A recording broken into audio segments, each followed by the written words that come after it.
Listen closely, because this story changes everything you think about impossible battles. The sun rose over a dusty valley called Elah, where two mighty armies faced each other from opposite hills. On one hill, the Israelites sharpened their swords, but their hearts were filled with fear. On the other, the Philistines stood confident, their armor shining, their war cries echoing like thunder. The tension between them was electric. Everyone knew that one wrong move could start a war. Then the ground trembled. A giant emerged from the Philistine army, each step crushing stones under his feet. His name was Goliath, 9 feet of unstoppable force, muscles like carved rock, skin darkened by the sun, an iron helmet casting a shadow over eyes full of cruelty. His bronze armor weighed more than most men. His spear was as tall as a tree. Every morning and every evening, he strutted into the valley and roared, "Choose a man to fight me. If he wins, we will serve you, but if I win, you serve us." The Israelites had warriors who had trained all their lives, yet none stepped forward. Their courage melted away. Even King Saul, Israel's tallest and strongest man, hid behind his crown, praying someone else would volunteer. Miles away, a boy named David watched over his father's sheep. He was the smallest of 8 brothers, the one no one paid attention to. Yet he fought off lions with his bare hands, struck down bears with his sling, and sang songs of courage under the stars.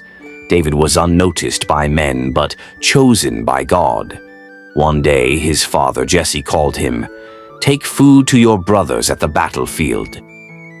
David hurried, excited to see the action. But when he arrived, what he saw was not bravery, but soldiers shaking behind their shields. Goliath stepped forward again, laughter booming like thunder. David's eyes narrowed. How can you let him insult the army of the living God? His brothers, red with embarrassment, snapped at him, "Go back to your sheep." But David's heart was already in the valley. His courage refused to be silent. Word spread quickly about the bold outsider, and David was brought before King Saul. The king stared in disbelief at this young shepherd boy.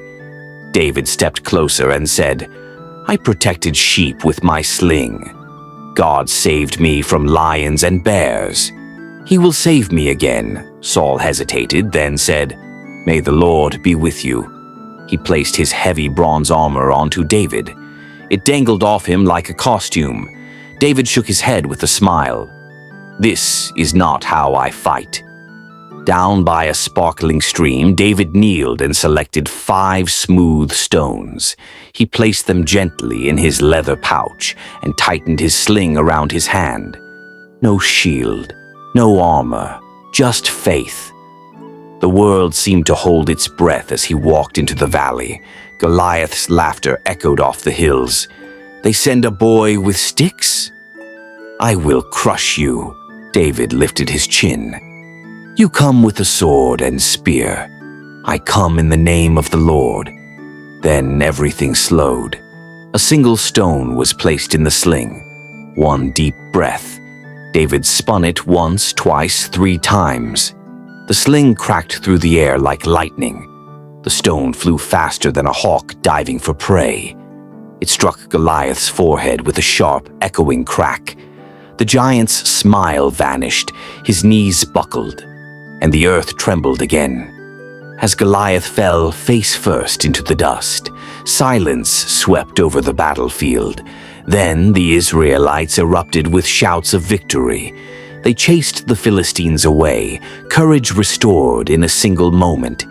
David stood still, a sling hanging at his side, breathing deeply. He knew the truth.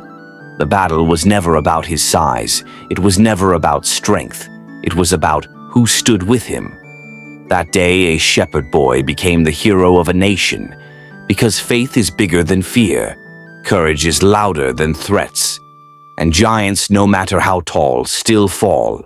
So whatever giant stands in front of you today, remember David. Remember the valley. Remember that the God who helped him stands ready to help you. Your battle can be won. Your sling is enough. Your victory is closer than you think.